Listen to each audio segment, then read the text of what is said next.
Hi guys, உங்கள் ஜிஎம்எல் தமிழா இன்னைக்கு வந்து என்ன பற்றி பேச போகிறோம் அப்படின்னு பார்த்தீங்கன்னா, ஹெச்எம்பி வாஸ் கொரோனா இதை பற்றி தான் பேச போகிறோம். ஏன்னா வந்து சமீபத்திய காலமாக வந்து ஹெச்எம்பி வைரஸ் வந்து வைரலாக பரவிட்டு இருக்கு. இதனால் பாதிக்கப்படுறவங்க நிறைய பேர் பாதிக்கப்படுவாங்க அப்படின்னு சொல்லிட்டு ஒரு பயத்தில் இருக்கிறீங்களே, இது வந்து ஒரு கிளாரிஃபிகேஷன் வீடியோ தான். கொரோனானா எப்படி இருக்கும், ஹெச்எம்பின்னா எப்படி இருக்கும், இதனால் யாருக்கு பாதிப்பு இல்லை, அதை பற்றி டீட்டெயிலாக வந்து கிளாரிஃபிகேஷனாக வந்து பேச போகிறோம். ஜிஎம்எஸ் தமிழ் வந்து ஃபஸ்ட் டைம் பார்க்கணும், மறக்காம வந்து சப்ஸ்கிரைப் பண்ணிடுங்க. வீடியோ வந்து ஸ்கிப் பண்ணாமல் பாருங்கள், அப்புறம் சொல்லக்கூடிய தகவல் முழுமை வந்து சார். வாங்க வீடியோக்குள்ளே போகலாம்.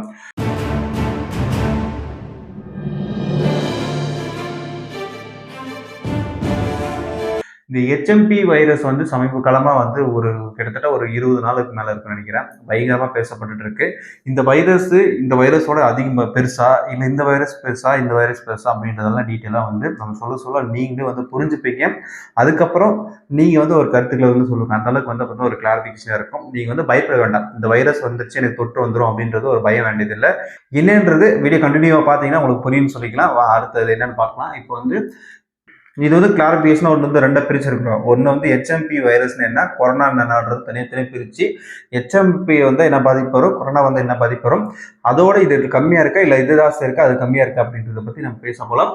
இப்போ வந்து தனித்தனி பிரிச்சிருக்கோம், ஹெச்எம்பி கொரோனா தனித்தனியாக பிரிச்சிருக்கோம். வழங்கும் வைரஸ் வந்து பார்த்தீங்கன்னா ஹியூமன் மெட்டாப்னியூமோ வைரஸ் அப்படின்னு சொல்லக்கூடிய வைரஸ் குடும்பத்தோடு சேர்ந்தது. அது வந்து கொரோனா வைரஸ் குடும்பத்தோடு சேர்ந்தது. பாதிப்பு குழுக்கள்னா என்னென்ன பாதிப்பு வரும் அப்படின்னு பார்த்தீங்கன்னா, யாருக்கு வரும்னா குழந்தைகள், முதியவர்கள், நோய் எதிர்ப்பு சக்தி குறைவாக இருக்கிறவங்க. இப்போ என்ன பண்ணுவாங்கன்னா, ஒரு சில பேர் வந்து நல்லா ஆக்டிவாக இருப்பாங்க, நல்லா இருப்பாங்க, அந்த நோய் எதிர்ப்பு சக்தி வந்து குறைவாக இருக்கும். திடீர்னு ஒரு சின்ன மழையில் இருந்தால் காய்ச்சல் வந்துடும், பச்சை தண்ணி சாப்பிட்டா காய்ச்சல் வந்துடும், இல்லைன்னா தூக்கலாமா தலையில் வந்துடும். இந்த மாதிரி இருக்கிறவங்களுக்குலாம் நோய் எதிர்ப்பு சக்தி கம்மியாக இருக்கிறவங்களுக்கு இந்த பாதிப்பு வந்து சீக்கிரம் வரதுன்னு வாய்ப்பு இருக்கு. அது மட்டும் இல்லாமல் 5 வயசுக்கு உள்ள இருக்கிற குழந்தைங்களுக்கு, 60 வயசு மேலே இருக்கிற முதியவர்களுக்கு தான் இந்த பாதிப்பு வந்து ஹெச்எம்பி வைரஸ் வரும். அது வந்து ஆனால் கொரோனா வைரஸ் பொறுத்த வரைக்கும் எல்லா வயதினருக்கும் வரும், எல்லா பாதிப்பு இருப்புகளுக்கும் வரும். அதனால வந்து அந்த வைரஸ் வந்து மிகப்பெரிய ஒரு பாதிப்பாக இருந்துச்சு. ஆனால் ஹெச்எம் பொறுத்த வரைக்கும் குழந்தைங்களை வந்து 5 வயசுக்குள்ள இருக்கிறவங்கள சேஃப்டி படுத்தணும், அதே மாதிரி முதியவர்கள் வந்து சேஃப்டி படுத்தணும். இது ரெண்டு தான் வந்து பார்த்தோன்னா வேறுபாடு. அடுத்தது அறிகுறிகளை பொறுத்தனா மேக்சிமம் வந்து வைரஸை பொறுத்த வரைக்கும் எல்லாமே ஒரு ஈக்குவலாக இருக்கும். ஒரு சில வேரியன்ட் மட்டும்தான் டிஃப்ரெண்டாக இருக்குமே தவிர எல்லா வேரியண்ட்டும் வந்து பார்த்தீங்கன்னா சேமாக தான் இருக்கும்னு சொல்ல வரணும். ஜலதோஷம், இருமல், மூச்சு திணறல், காய்ச்சல் வரும் இதுக்கு ஹெச்எம்பியில். அதே மாதிரி கொரோனா பாதிப்பில் வந்து காய்ச்சல், இரும்பல், சுவாச கோளாறுகள், சுவாச வாசனை இழப்பு, இந்த மாதிரி இது மோந்து பார்த்தா என்ன குழம்புனே தெரியல, என்ன இதுன்னே தெரியல அப்படின்னு சொல்லிட்டு கொரோனா டைம்ல வந்து நம்ம அடிக்கடி நம்ம மோந்து பார்த்துட்டே இருப்போம். அந்த அளவுக்கு வந்து பார்த்தீங்கன்னா கொரோனா இதில் வந்து இது பாதிப்புலாம் வரும். இதில் வந்து பாதிப்பு வந்து கம்மியாக தான் இருக்கும். என்ன ஒன்று, ஜலதோஷம் வரும், மூச்சு திணறல் வரும். இதுலேயும் ஜலதோஷம், மூச்சு திணறல் ரெண்டுமே வந்து காமனாக தான் இருக்கும். இதில் வந்து சுவாசம் மட்டும் தான் டிஃப்ரென்ஸ் வரும் இவங்க ரெண்டு பேர்த்துக்கும். அதுக்கப்புறம் பரவல் முறையை பொறுத்த வரைக்கும் அதே மாதிரியான அந்த டிஸ்டன்ஸ் தான் நம்ம வந்து மெயின்டைன் பண்ணுறது, மாஸ்க் போடுறது, அதுக்கப்புறம் வந்து பேசுறது, இந்த விஷயத்தில் தும்புறது, இந்த மாதிரி இதெல்லாம் வந்து சேஃப்டி இருக்கணும். என்ன இடத்துல வந்து பாருங்கன்னா தூசி பரவல், இப்போ வந்து தும்பி அந்த பக்கம் போதில்ல, அது இங்கே இருக்கு ஸ்டே பண்ணுறது தூசி அந்த மாதிரி காற்று போடுறதுனால அந்த இடத்துல வரும். அதுக்கப்புறம் நெருங்கி வந்து பார்த்தா கிட்ட நெருங்கி ஒன்றுக்குள்ள உட்காந்துட்டு இருக்காங்க, சைடில் போய் உட்காந்துருக்காங்க, அதில் இருக்குது ஒரே மூலியமாக அது வரும். இது வந்து பார்த்தீங்கன்னா ஹெச்எம்பி வைரஸ்னால வர்றது. அதுக்கப்புறம் வந்து பார்த்தோன்னா கொரோனா வைரஸ்னால வர்றது வந்து பார்த்தீங்கன்னா தூசி தும்புறது, இந்த மாதிரி வந்து இருக்குது நெருக்கமாக இருக்கிறனால அந்த மாதிரி பிரச்சனைகள்லாம் வரும். வந்து பார்த்தீங்கன்னா கொரோனாவில் வரும். இதுதான் வந்து பார்த்தோன்னா நம்ம வந்து பரவல் வந்து எப்படி பரவுது அப்படின்றதுனால முறை. அடுத்தது வந்து பார்த்தீங்கன்னா பரவலின் வேகம், இது வந்து ஸ்லோவாக தான் போகும், அது வந்து வேகமாக போகும். கொரோனா ஹெச்எம்பி வந்து கிட்டத்தட்ட வந்து இது வரைக்குமே 2021 வந்ததுல வேகத்துல இருந்து இது வந்து ஒரு வேரியண்டி மாதிரி தான் வச்சுக்கோங்களேன். கொரோனாவோட இது ஒரு வேரியண்டி மாதிரி தான் வைரஸ். ஆனால் பட் வந்து பாதிப்பு வந்து ஸ்லோவாக தான் போகும், இது வந்து சீக்கிரமாக போகும், உங்களுக்கே தெரிஞ்சிருக்கும். அதுக்கப்புறம் பாதிப்பினம், முக்கியமான மூச்சு குழாயில் தான் பாதிக்கப்படும். மூச்சு விடுற குழாய் இருக்கு இல்லையா, நிறைய பேர் வந்து பார்த்தோன்னா மூச்சு குழாயில் பாதிக்கப்பட்டு கொரோனாவில் வந்து நிறைய பேர் வந்து நம்ம வந்து உயிரிழந்திருக்கிறோம் தான் சொல்ல வரணும். அதனால் பாதிப்பு வந்து சுவாச குழாய், அதுக்கப்புறம் பல்வேறு உறுப்புகள் வந்து பார்த்தீங்கன்னா பாதிப்பு ஏற்படுத்தும்.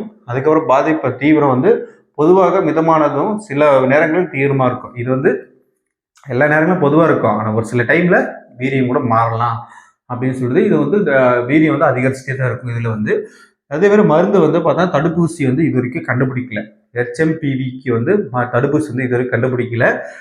ஆனால் இதுக்கு வந்து தடுப்பூசி வந்து கண்டுபிடிச்சிட்டாங்க. இதுதான் ஒன்று. அடுத்தது வந்து முன்னெச்சரிக்கை வந்து இதுக்கும் மேக்சிமம் சேமாக தான் இருக்கும். இதில் எப்படி வந்து இங்கே அறிகுறியிலும் இருக்கும், முன்னெச்சரிக்கை எல்லாத்துக்கும் ஒரே மாதிரி தான். நம்ம வந்து இதை தவிர வேற எதுவும் அடிஷனலாக பண்ண முடியாது. அந்த காரணத்தினால இது வந்து முன்னெச்சரிக்கை வந்து கை கழுவுது, முகக்கவசம் மாஸ்க் வந்து கம்பல்சரி போடணும் இனிமேலுக்கு எந்த இடத்துல போனாலும். அதே மாதிரி சமீபத்தில் நீலகிரி டிஸ்ட்ரிக்டோட கலெக்டர் வந்து சொல்லியிருக்காங்க, சுற்றுலா பயணிகளாகட்டும் நீலகிரியில் இருக்கிறவங்களாகட்டும் மாஸ்க் அணிஞ்சிட்டு உள்ள வரணும், வெளியில் வரக்கும் மாஸ்க் போட்டுட்டு வாங்க அப்படின்னு சொல்லிட்டு ஒரு எச்சரிக்கை வந்து அறிவிச்சிருக்காங்க. இது வந்து ரெண்டுமே ஒன்று தான். இது வந்து சமூக இடைவெளி, முகக்கவசம், தடுப்பூசி இருக்குது. அதனால இது வந்து 2 விஷயத்த வந்து சொல்றாங்க. கொரோனாக்கும் இதுக்கும் இந்த வித்தியாசம் இதுதான். ஆனால் பாதிப்புன்றது வந்து கம்மியா இருக்கும். வயசு வந்து மூத்தவர்களுக்கும் குழந்தைகளுக்கு மட்டும்தான் பாதிப்பு வரும். இது வந்து நிறைய பேருக்கு பாதிப்பு வரும். இதனால வந்து பார்த்தோன்னா பயப்பட வேண்டியது இல்லை அப்படின்னு சொல்லிட்டு நம்ம யார் சொல்லியிருக்காங்க, கர்நாடகா முதலமைச்சர் அவர்களே சொல்லியிருக்காங்க. கர்நாடக முதலமைச்சர் என்ன சொல்லியிருக்காங்க அப்படின்னு பார்த்தீங்கன்னா, கவலைப்பட வேண்டாம் அப்படின்னு சொல்லிட்டு ஆபத்தானது அல்ல என்ன சொல்லியிருக்காரு. குழந்தைகள், முதியவர் மற்றும் குறைவான நோய் எதிர்ப்பு சக்தி இருக்கிறவங்களுக்கு மட்டும்தான் பாதிப்பு ஏற்படும், அதனால கொஞ்சம் எச்சரிக்கையா இருங்க அப்படின்னு சொல்லியிருக்காங்க. ஏன்னா கர்நாடகா பொறுத்த வரைக்கும் 2 பேருக்கு பாதிப்பு ஏற்பட்டிருக்கு. இந்த விஷயம்னால அது சொல்ல வர்றாரு. இப்போ வந்து கிட்டத்தட்ட இது வரைக்கும் எவ்வளோ வீரண்ட் வந்திருக்கும் அப்படின்னு ஒரு எக்ஸ்பெக்டேஷன் வைப்பீங்க. இந்த வைரஸை பத்தி ஏன் அடிக்கடிக்கு பேசிட்டு இருக்காங்க அப்படின்னு கேள்விப்பட்டிருப்பீங்க. ஆனால் இது வரைக்கும் 7 பேருக்கு தான் வந்திருக்கு. ஃபர்ஸ்ட் வந்து கர்நாடகாவில் 2 பேருக்கு வந்திருக்குது. அதுக்கப்புறம் வந்து குஜராத்தில் 2 பேர் வந்திருக்கு. 2 மாத குழந்தைக்கு, குஜராத்தில் 2 மாத குழந்தைக்கு, தமிழ்நாட்டில் 2 குழந்தைக்கு, மகாராஷ்டிராவில் நாக்பூரில் வந்து 2 சிறுவர்களுக்கு வந்திருக்கு.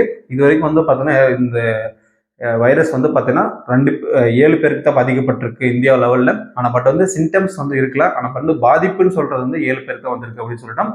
அதனால் முடிஞ்ச அளவுக்கு சேஃப்டியாக எச்சரிக்கையாக இருக்கணுன்றது என்னோட கருத்து. ஏன்னா வந்து இந்த பாதிப்புனால நம்ம கொரோனாவே மீண்டு வந்துட்டோம். ஆனால் பட் வந்து இந்த பாதிப்பு நம்மளுக்கு பாதிப்பு வராது இருக்கிறதுனால என்னென்ன சேஃப்டி, என்னென்ன அவேர்னஸ் வந்து பார்த்தீங்கன்னா அரசு தரப்பில் கொடுக்குவாங்களோ அது வந்து நம்ம வந்து கவனிக்கணும் அப்படின்னு சொல்றது என்னோட கருத்து. ஏன்னா வந்து கொரோனா காலகட்டத்தில் இந்த மாதிரி மிகப்பெரிய ஒரு பேரிழப்பு வந்து நம்ம சந்திச்சோம் இல்லையா, இதோட கம்மியாக தான் இருக்க வீரியம். ஆனால் இருந்தாலும் நம்ம இதவே தட்டி மீறி வந்துட்டோம். இப்போலாம் வந்து கொரோனாவே வந்து பார்த்தோன்னா தட்டி வீழ்த்திட்டு வந்துட்டோம். ஏன்னா வந்து சமீபத்தில் HMP அந்த வைரஸ்ன்றது வந்து பார்த்தோன்னா பாதிப்பு வந்து குழந்தைங்களுக்கு, முதியவர்களுக்கு தான் இருக்கும். அந்த பாதிப்பு வந்து நம்ம வந்து முழுமையாக தவிர்த்தரலாம். அது நம்மளுக்கு வராத வரைக்கும் நம்ம வந்து நடைமுறை பண்ணிக்கலாம் அப்படின்னு சொல்லிக்கலாம்.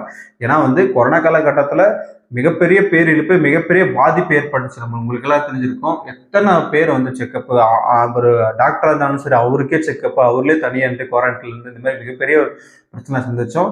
ஆனால் இப்போ இருக்கிற வைரஸ் வந்து அந்த அளவுக்கு பாதிப்பு ஏற்படுத்தாது. பயப்பட வேண்டாம். முடிஞ்ச அளவுக்கு டாக்டரை வந்து கன்சல்ட் பண்ணி என்ன டேப்லெட் எடுக்கணும், என்ன ஊசி போடணும், அந்த வைரஸ் இருக்குன்றது முழுமையாக செக் பண்ணிக்கோங்க. செக் பண்ணாமல் நான் வந்து ஆல்ரெடி கொரோனாக்கு அந்த டோலை சாப்பிட்டேன், இதை சாப்பிட்டேன், டாப்லெட் சாப்பிட்றேன், இதனால் பிரச்சனை சால்வ் ஆயிடும்னு கேட்டு தேவையில்லாத மாத்திரைகள், மெடிசின் வந்து நீங்களா எடுக்காதீங்க.